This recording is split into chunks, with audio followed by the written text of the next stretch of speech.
Hello and welcome. It is Thursday. It is 9 o'clock. It is the third day of June 2021. Um, Once again, it's time to revisit what has gone on in my gaming table. And today I thought I would answer a question that has often been posed to me pretty much since day one of the blog. You will often hear me refer to Tomb of Annihilation as the most D&D adventure Wizards of the Coast has come up with for 5th edition, mainly because Chris Perkins and Pendleton Ward, the creator of Adventure Time, wrote it together. So you have that combination of just the solid Dungeons and Dragons world building that Chris Perkins used to be able to produce, and plus the weird, tongue-in-cheek, goofy love for D&D that Pendleton Ward has that you can often see in Adventure Time. Now, most people think of Tomb of Annihilation. Of course, they think of this guy, Sarasac, and how it's just an overblown retelling of Tomb of Horrors, and it's a guaranteed TPK adventure. And I will admit that once you get to the very end of Tomb of Horrors, Tomb of Annihilation, and you actually start dealing with the death, the soul, whatever it was called, and the fledgling god and the actual tomb, and there even is a green devil's face you can walk through. It does become kind of deadly, though. I only had a few deaths when I ran it, and the final battle was very, very fun because it was multi-tiered, and they were all sort of like had these little power-ups that were given to them by the gods, and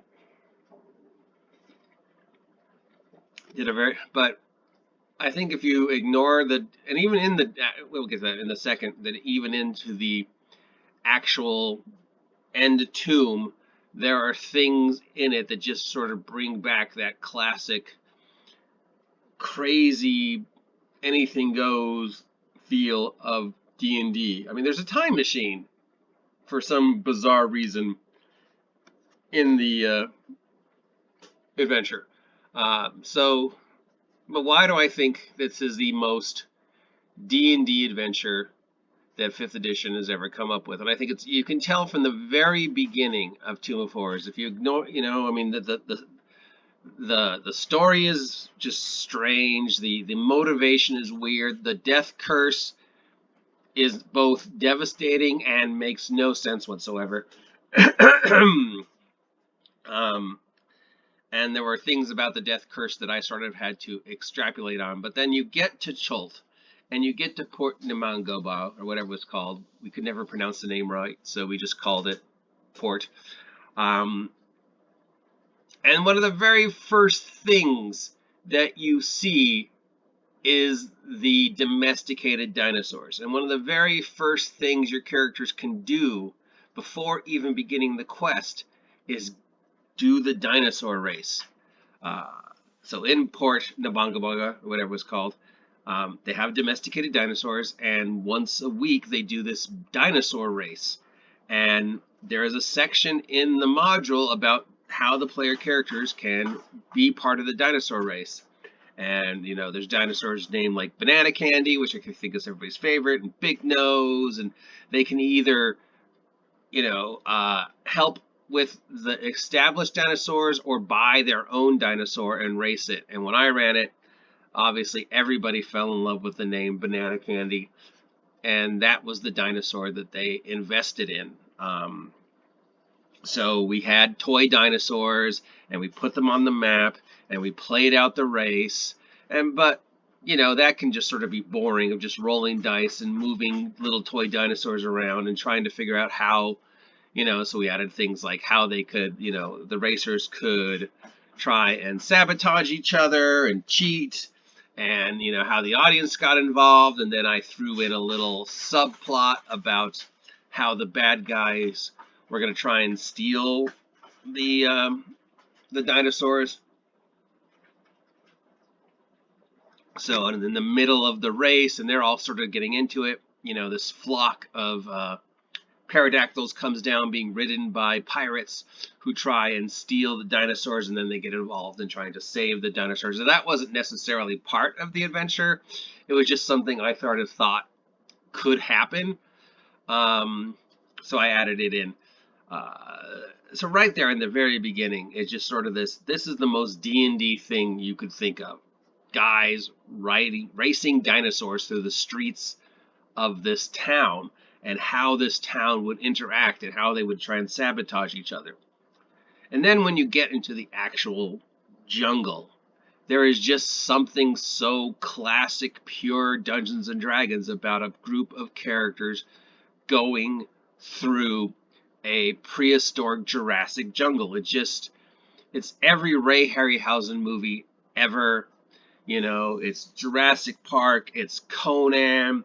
The jungle is just filled with so many great cliches: lost civilizations, dinosaurs, giant white apes, um, tribes, uh, aliens, anything you could think of, you could find. We could have, we could have Jurassic Park, we could have Indiana Jones, we could have Sinbad, we could have Pirates of the Caribbean. Just something about characters going through a jungle, and plus the fact that the jungle is, of course, constantly trying to kill you, and then you have all this stuff all going in the dungeon, the jungle, and people trying to stop you, and of course the Sarasac's up to his shenanigans, and you gotta deal with the dead gods and this curse and the counter, and just the hex crawl aspect. And then there's this witch who sits on top, whose house is on top of a mountain of skulls, and they dealt with that witch. And I don't want to give too much away, but there's a scene where the witch traps them in a cave, and they have to figure out how to get out of the cave, and how they got out of the cave was very original.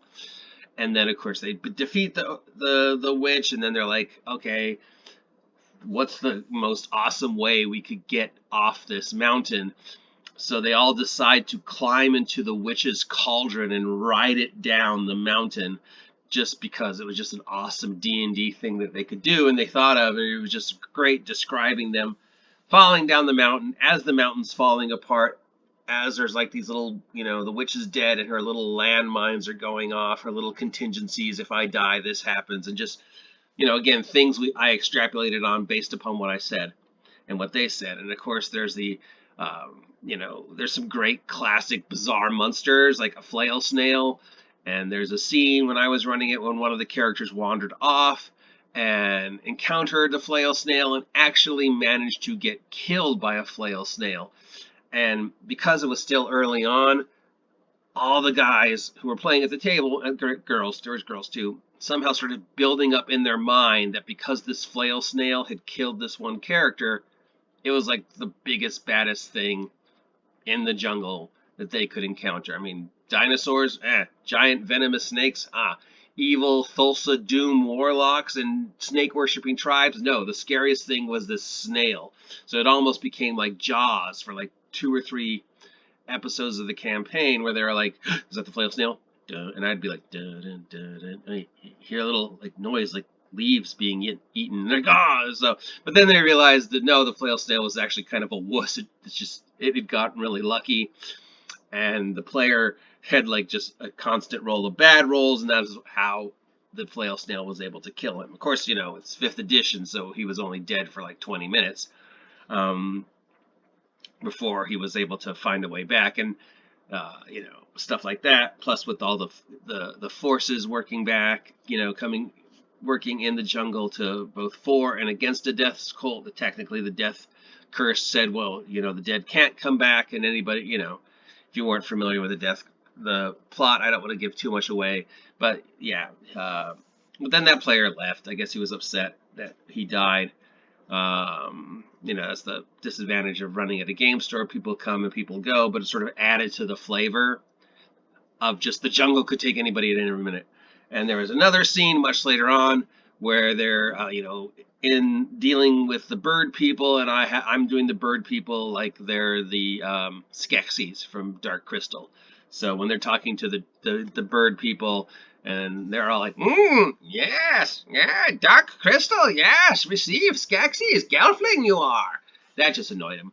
And then there, somebody gets the idea of capturing all these birds and trying to make sort of a balloon out of all these captured birds as a way to get out of the situation. Because I was like, well, sure, you can try anything. It's D&D. Even if there's no rules for it, it's D&D. You can try. So he's like, okay, well, I'm gonna try to make a way for us to escape. I'm just gonna spend the day capturing seagulls, and then I'm gonna make this giant bird thing and jump off the cliff. And I'm like, you really think that's gonna work? And he's like, whatever, it should work. But of course it didn't work, because even with all these birds tied together, the amount of wing per ratio compared to the weight of a player character, he just plummeted down to the bottom of this cliff and then proceeded to be chased around by hippos. And even when you get to the final battle, the final actual dungeon of Tomb of Annihilation, there's ways to sneak through it. There's ways to just, to go. There's like the whole where you can go behind the scenes and see the layers between the dungeon that makes the dungeon work. And there's the weird guy who is composed entirely of crawling claws, who just everybody thought was one of the coolest images. Then of course there's our boy Sarasak and his whole thing. And of course I'm having him, be all like Skeletor and just over the top and just like, curse you adventures, stuff like that. And there's just so many things about Tomb of Annihilation that just makes it the perfect, purest D&D-ish thing that Wizards of the Coast has created for 5th edition. So many great ideas. It's a great hex crawl. It's a great sort of tongue-in-cheek. It gets very deadly. It has just such iconic imageries from pop culture in it, dating all the way back to Ray Harryhausen. Skeletons, dinosaurs, pirates, aliens, giant apes, lost tribes, lost civilizations, crystal skulls, giant snakes, cultists, just everything you would want in a jungle adventure is either in Tomb of Annihilation, or you could easily just add it, plus flail snails and a dinosaur race. I mean, even if you take everything else out of this adventure. Oh, let's not forget the stack and attack goblins and how the goblins moved their villages in this adventure. Okay, I mean, that's just hilarious on its own. Like how the goblins would fight. These goblins that were running around wearing tiki masks, they would stand on each other's shoulders and make these totem goblin things. And Pendleton Ward had written up rules for how 3 goblins standing on top of each other would fight and stuff. And then of course he describes how the jungle goblins move their villages when they think they're gonna be threatened. And the whole village is built on top of a giant net, and that giant net is tied to a tree. And if the goblins think that they need to move their village, what they do is they just cut the rope, and the tree of course swings back. The net closes up over the entire village, and then flings the entire goblin village somewhere else on Chult. And whenever it lands, whoever survives just restarts the village. I mean, that's just the most goblin-y Dungeons and Dragons things you can think of. And even if you take everything else away from Tomb of Annihilation and just focus on, oh, it's a Sarasak and it's a death throg, and that's a horrible adventure. And it's like, what's the very first thing you do? You get to race dinosaurs. That is the coolest D&D-ish thing I can think of. A bunch of characters spending one session being dinosaur racers and competing against each other and trying to outdo each other, and the betting, and just there's just something inherently cool about dinosaur racing. Now, we know I'm not a fan of 5e, and I doubt I will ever run it or play it unless, of course, I'm at a game store and that makes the game store money. But I mean, otherwise, yeah. But I just have such great memories of Tomb of Annihilation because it just harkened back to the classic old D&D, where it was just filled with all these classic iconic images from movies and televisions that just sort of make up the D&D mentality. Jurassic Park, Indiana Jones, Sinbad, Pirates of the Caribbean, Ray Harryhausen movies, and dinosaur races. If you appreciate this content and want to hear more stories like this, let me know. If you don't, let me know. If you haven't subscribed yet, please subscribe and help me hit 500 subs by August 4th. We have lost a couple subscribers this week because of the whole controversy thing, so I'm hoping to repair that damage. Till next time, get out of my jungle and go race yourself a dinosaur.